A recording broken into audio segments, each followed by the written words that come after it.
Hartelijk welkom bij Thuis in Limburg vanaf vakantiepark De Weerterbergen in Weert met aandacht voor veel sport en muziek. En we doen het in het Nederlands, want de gasten hier ter plaatse zijn weinig Limburgers bij, dus we passen ons aan. In onze uitzending hebben we een voetballende pastoor uit Borren, pastoor William van Dijk. We hebben verder ex-international Pierre Vermeulen die hier aanschuift. En we hebben muziek van de Maastrichtse band Zishoen. Maar we beginnen met een sfeerreportage en u merkt het aan mijn toon van de wedstrijd Nederland-Denemarken van afgelopen zaterdag.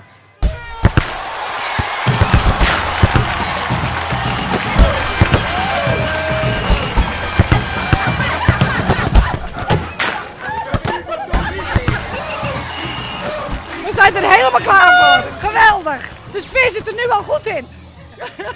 Voetbal, is dat ook nog belangrijk? Natuurlijk, we zijn hier met heel voetbalelftal uit Sliedrecht. D2. Allemaal jongens van een jaar of 11, 12, 13. En we zijn er helemaal klaar voor. Allemaal in het oranje. Dus geweldig. Ja, volgens mij maakt het verder niks uit of ze gaan winnen of wel. Ja, ze gaan wel winnen toch, Nederland? Ja. We zijn wel voor Holland natuurlijk, hè. Hup, Holland, hup.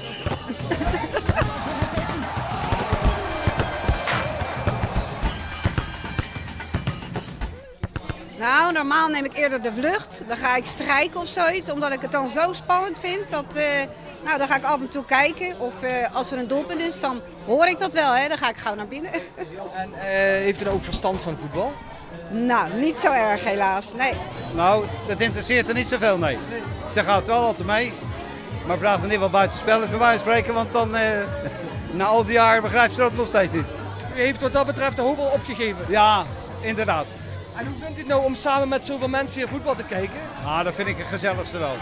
Ja, precies. Ik ben wel mensen om je heen. Ik ben het stadion gewend. Dus ja, dat is gezelligheid, hè.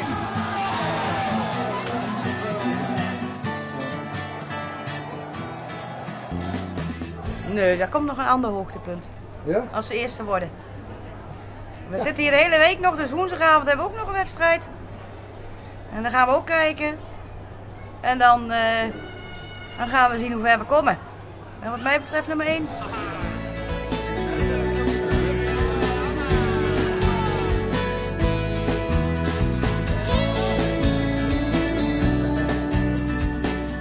Ja, maar als je nou een kans hebt voor een doel en je ziet 2 palen en een keeper er staan, dan ga je hem opzij leggen. Nee, dat doe je niet. Je schiet hem tussen die 2 palen in. En of hij naar links of rechts is van de keeper, dat maakt niet uit. We hebben te weinig killers. We hebben 2 killers, en dat is Huntelaar en we hebben Kuit. Dat zijn 2 spitsen. En die moeten er dan gewoon nemen? Eén van de 2 moet je zeker inbrengen. U bent een echte voetbalfan? Nee, helemaal niet. Nee joh. Wat doet u dan hier? Ja, een biertje drinken en gezellig. En we zijn op vakantie hier hoor. Maar u bent wel vol ornaat aanwezig. Ja, maar ja, die krijg je bij een biertje. 2,5 liter een portie bitterbal en dan krijg je een t-shirt bij. Dus ja, dan doe je mee. Echt gezellig. Maar je komt meer voor de gezelligheid dan voor het voetbal. Het is wel leuk dat Nederlands voetbal, maar die sfeer, hè? Nou, je zie je om je heen natuurlijk. Maar, weet u ook wie er gescoord heeft? Wie er gescoord heeft? Nou, dat weet ik niet. Ja, Denemarken, die hebben, ja, dat is erg zat natuurlijk. Maar ja.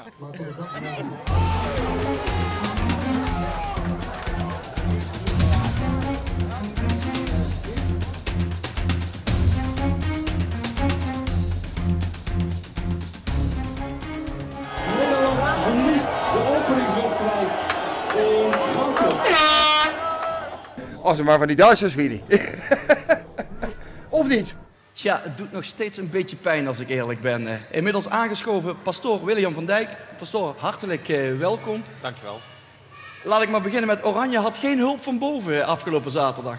Nee, ik kwam erachter aan het einde van de Heilige Mis. Ik had om 6 uur een Heilige Mis. En ik had mijn mobieltje bij me en ik keek even. Ik zag het 1-0 staan voor Denemarken. En, dat was toch keek u even... stiekem onder de mis al? Nee, was toch echt na de mis was dat. Oké. Maar ik zag de bedrempelde gezichten ook van de mensen die aanwezig waren toen ik dat meedeelde.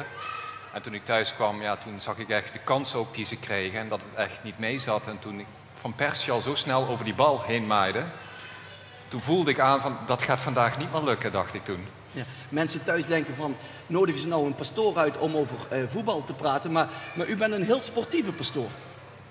Ik heb altijd gevoetbald, veelvuldig in de jeugd al. En ik heb dat in mijn priesteropleiding weer opgepakt. Onder de priesterstudenten voetbalden wij ook altijd. En daarna is een paar jaar niks geweest. En toen ik in Born kwam, toen ik daar pastoor werd, toen heb ik het zaalvoetbal weer opgepakt daar. En ik ben ook een tijdje heb ik bij de veteranen van Born gevoetbald. En dat zaalvoetbal, dat doe ik nu nog steeds, ja. Op maandagavond? Op maandagavond laat 10 uur 's avonds gaat de pastoor nog voetballen. En is het dan ook bij het betreden van het veld even een kruisteken voor de hulp van boven? Ik heb dat nog nooit gedaan en waarschijnlijk zal ik dat ook nooit doen. Ik doe het voor mijn plezier, ik doe het voor de ontspanning. En ik denk ook niet dat als ik veel kruisjes sta dat ik dan ga winnen. Nee, want daar wil ik naartoe. Je ziet heel veel sporters, vooral voetballers, die bij het betreden van het veld, het maken van een doelpunt, het missen van een kans, overal een kruisteken na de wedstrijd en interviews met de hulp van God hebben we kunnen winnen. Ik denk dan altijd, God zal toch wel iets beters te doen hebben dan PSV Ajax Feyenoord te laten winnen? Of, Ja, ik denk dat God vooral geïnteresseerd is hoe we met elkaar als mensen omgaan. Dat we goed zijn voor elkaar en sportiviteit in het veld tonen naar elkaar toe. Dat is veel belangrijker. Als iemand daarvan een kruisje slaat, mag het van mij wel. Maar niet om te winnen. God zal nooit partij kiezen, denk ik, voor een of andere speler of een ploeg. Ja. En als u dan op maandagavond meedoet met de gasten, u bent het voorbeeld van fair play? Ik ben wel altijd een eerlijke speler, ja. Dus ik ben nooit iemand die in mijn leven gemene overtredingen heeft gemaakt of geniepig ben. Daar houd ik gewoon niet van. Ik probeer dat altijd te beperken. Ik kan wel boos worden. Ik heb ook emotie. Je mag je emotie ook tonen, maar daarna is het ook meteen weer weg. Ja. Dat hoort erbij. Ik heb die naam niet echt gehad. Toch begreep ik van u dat u vroeger wel eens op de tribune hebt gezeten bij VVV. Ja. U komt oorspronkelijk uit Horst. Ja, ik kom oorspronkelijk uit Horst-Melderslo. En in de jaren 70 nam mijn vader me al mee naar de wedstrijden van VVV. Dus sommige wedstrijden die staan echt nog in mijn beeld gegrift. De sneeuwwedstrijd bijvoorbeeld in de jaren 80 tegen Ajax bijvoorbeeld, ja. Ook nog, ik kan me nog herinneren, in de jaren 70 tegen Ajax, dat Ajax nog net in de laatste minuut het weer goed maakte. Dat staat me nog altijd als klein kind voor ogen, ja. Ja. Ja. Nou bent u ook nog sportief adviseur van de NKS.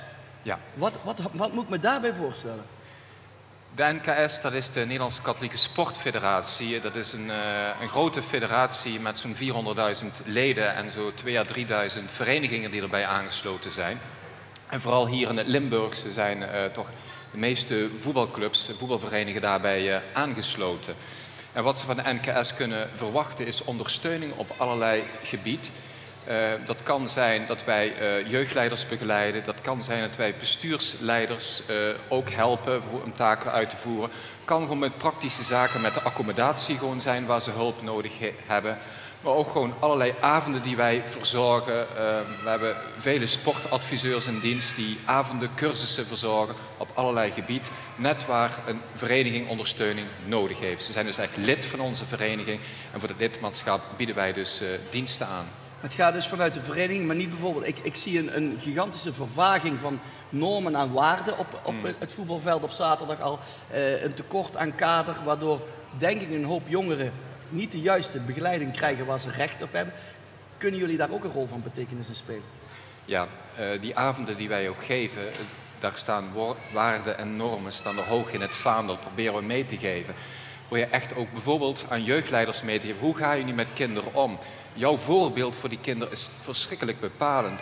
Kinderen hebben een rolmodel nodig. Dus als jij je goed gedraagt, als jij een goed voorbeeld geeft naar die kinderen toe, ontstaan er vanzelf waarden en normen. En hetzelfde geldt ook voor de ouders langs de kant natuurlijk. Ja, absoluut. Er zijn vaak nog erger tussen aanhalingstekens. Een aantal ouders tenminste, hoe ze zich gedragen. Ja, dat slaat over op die kinderen natuurlijk. En dat is verschrikkelijk belangrijk dat zij een goed voorbeeld naar die kinderen toe geven. De profvoetballers zijn het ultieme voorbeeld voor die voetballende de kinderen. En daar zie je ze ook al vaak de mist ingaan. Het geloof bij voetballers, is dat niet meer bijgeloof? Ja. Die kruisjes... Ik denk dat het veelal een soort rite is wat ze uitvoeren, een soort bijgeloof, waardoor ze lekker in een vel zitten, maar dat weinig met geloof heeft te maken. Al zijn er natuurlijk wel spelers die echt diep geloven. Ja. En daar heb ik ook wat reportages van gezien en dat is mooi om te zien. En je ziet ook dat als zij wat doen, als zij bijvoorbeeld bidden, dat het niet is om in eerste instantie om te winnen, maar dat alles goed mag gaan. En dat is een heel andere intentie. Maar stoort u zich aan de foute voorbeeld? aan het verkeerde gebruik van het geloof? Ja, in zekere zin wel. Omdat dat voorbeeld inderdaad ook aan kinderen wordt gegeven. Ja. En kinderen doen dat na, want dat is hun grote voorbeeld, de grote voetballer. En ze denken dan dat erbij hoort. Ja. En dat is jammer. Ze denken dat ze Gods wil kunnen gebruiken wanneer ze willen. Dan zeg ik, nou, God heeft mijn favoriete zanger Michael Jackson al weggenomen. Mijn favoriete acteur Anthony Kamerling. Ik zou hem nog willen zeggen, mijn favoriete voetbalteam is Duitsland.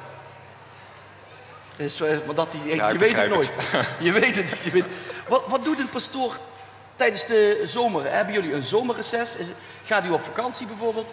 Ik heb geen zomerreces, maar ga zeker wel op vakantie. Ja. Dus het is de tijd nadat zeg maar, de schoolvakantie beginnen, is voor ons ook een stukje minder werk. Want dat betekent gewoon dat wij niet meer wekelijks voor de klas staan. Want iedere week sta ik voor verschillende groepen les te geven in het kader van de communie en de vormstervoorbereiding. Dat valt dan bijvoorbeeld weg. Dus je hebt een stuk rustiger, waardoor je ook een vakantie kunt inplannen. Ik probeer altijd voor mezelf 1 à 2 weken in te plannen. En daarnaast probeer ik ook altijd jaarlijks een bepaalde bedevaart of een gebeuren zoals de Wereldjongerendagen in te plannen waar ik dan mee ga. Oké, wat is uw favoriete vakantiebestemming? Duitsland. Oké. Ik zou woensdag nog niet gaan. Nee, maar ook van de zomer doe ik wel even Duitsland aan. In dit geval op weg naar Noord-Italië. Maar het is een goedkoop, plezierig vakantieland, dat zeker. En ik heb altijd wat dat betreft goede ervaring met Duitsers van hun vriendelijkheid en gastvrijheid. Dat is absoluut een voorbeeld, denk ik. Ja. Is het tijd voor rust binnen de kerk of is de rust wedergekeerd? Nee, de rust is denk ik nog zeker niet weergekeerd. Het zal nog wel een tijd duren. Maar in de parochie zelf merk je dat maar zijdelings. Ja? Het was even toen een hype. Je zag het terug in het aantal, ook bijvoorbeeld het aantal aanmeldingen met doopsels die omlaag gingen. Maar inmiddels heb ik weer de indruk dat het weer stijgende is. Je kunt het vergelijken met bijvoorbeeld die aanslagen in het World Trade Center. Mensen gingen een tijd lang niet meer met een vliegtuig. Maar na een aantal maanden pikt men het toch weer op. Ja. Of nu gaan de mensen niet met die cruiseschepen omdat een of andere Italiaanse kapitein niet zo zorgvuldig was. Dat gaat straks ook weer gebeuren. En zo is het met de kerk ook. Je kent dalen, je kent pieken. En dit was wel een heel diep dal natuurlijk. En het is vooral spijtig voor de jonge generatie priesters. Want ja, het gaat over een tijd dat ze niet eens geboren waren. En we moeten er plotseling verantwoording voor afleggen. En dat is niet zo leuk, maar dat moet je wel doen. Waarom bent u pastoor geworden? Willen worden? Oh, ik heb nooit pastoor willen worden. Profvoetballer? Als kind wel, daar droom je van, maar daar had ik veel te weinig kwaliteiten voor. Dus dat, wat bent u voor een type? Een verdediger, middenvelder? Een hardwerkende middenvelder. Een hardwerkende... Ja. En bij de veteranen in Born was ik wat jonger en toen liet ze maar voorin staan dat ik wat sneller was als de anderen. Dat scheelt wel. Dat scheelde, ja. Dus de droom van als kind heb je natuurlijk profvoetballer te worden, maar dat gaat niet. Maar daarna heb ik gewoon een MAVO gedaan, middelbare laboratoriumopleiding, maar het beviel me allemaal niet. En als je dan priester wordt, betekent toch dat je geroepen bent. Want ik had er nooit van tevoren ben ik ermee bezig geweest. Ik heb er nooit een seconde over nagedacht. Maar ik kreeg toen, op het moment dat ik in gebed was, want ik vroeg me af, God, besta je wel? Hè? Ik hoor steeds niks van je. Toen heeft God me een duidelijk teken gegeven van dat je wel bestaat. En in die zin kreeg ik een heel sterk... In welke zin een teken? Nou, bijvoorbeeld... Ik was een aantal dagen op stilte gegaan om voor mezelf te zeggen, God, besta je wel? Hè? En toen liep ik met een gedachte van dat hele boek van de Bijbel, is dat wel echt? En toen kwam ik op een kamertje en er stond een kleine Bijbelse tekst met een verwijzing erbij waar het stond. Maar ze hadden de verkeerde verwijzing aangegeven. Dus ik ging dat opzoeken in de Bijbel en er stond in dat stukje Bijbel, wat dus niet de tekst was die op papiertje stond, alles wat je hier leest is waarheid. Dat is het begin van het Marcus-evangelie namelijk. En het was voor mij een soort bevestiging van, ja, God spreekt dus tegen mij. Want dat was de vraag waar ik mee zat. En daar krijg ik nu een antwoord op. En heel kort daarna kreeg ik een heel sterk gevoel, je moet priester worden. Een dag daarna kreeg ik weer dat gevoel. Een dag daarna kreeg ik weer dat gevoel. Maar tot 3 keer toe duwde ik dat weg. Want ik wist ook, ik ben met een technische opleiding bezig. Ik ben nooit met mensen omgegaan. Ik moet dan met kinderen ook om kunnen gaan op een goede manier. Lesgeven, heb ik nooit gedaan. En om afleiding te zoeken pakte ik toen weer een boek. En ik sloeg dat open. En de eerste regel die ik las was, ik wil dat jullie allemaal priester worden. Dat kon voor mij geen toeval zijn. Zoiets, dat is de vraag waar je op dat moment concreet mee zit. En dat was voor mij het teken, God spreekt dus tegen mij en laat me dit weten. Toen heb ik ervoor gekozen, ben aan de opleiding begonnen. En geleidelijk, ook tijdens de opleiding, merk je ook van, ja, dit is ook de weg. Dit bevalt me, ik zit goed in mijn vel nu. Ik vind het leuk om te doen. Voor de eerste keer moest ik les gaan geven en ik vond het hartstikke leuk om te doen. Dus... Ja, ik vind het een fantastisch verhaal, een echte roeping. Ja, zeker. Ik bedank u voor de komst hier naar het vakantiepark voor deze bijdrage. Ja, we schakelen om naar iets heel anders. Want we hebben het eerste muzikale intermezzo van Zischum. En dat is een favoriet intermezzo van mij, want het heeft te maken met mayonaise. Hier is Zischum.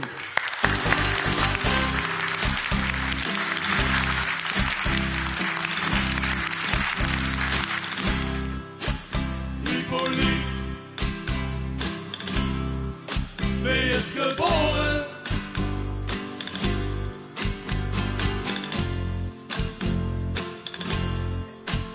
In de stad van de senioren is gedrukt met Valparaiso.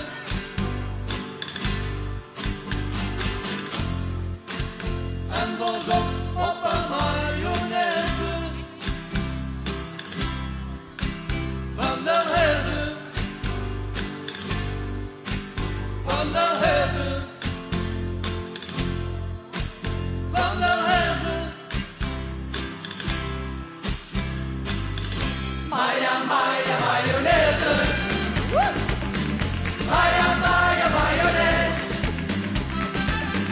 Maya, Maya, mayonaise. Maya, Maya, mayonaise. Maya,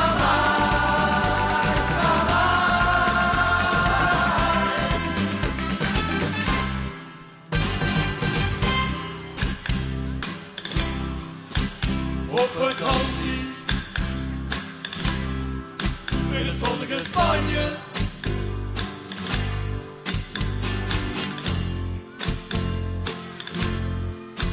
We geven niks een Spaanse franje. Onze lief, geen Polonaise.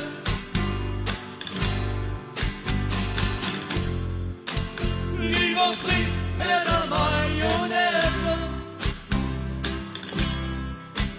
Van der Hezen, van der Hezen, van der Hezen. Maya, Maya, mayonaise. Maya, Maya, mayonaise. Maya, Maya, mayonaise. Maya, Maya, mayonaise. Maya, Maya,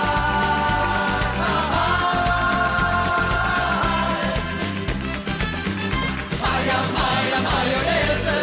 Ja, dan maak je klammeren. Maya, Maya, mayonaise.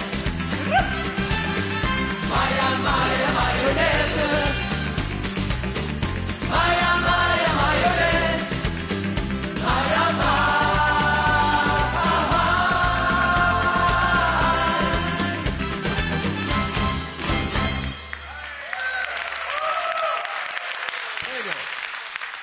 Ja, de Spaanse sferen van mayonaise. En dat betekent dadelijk komen de frieten, maar eerst gaan we naar de reclame.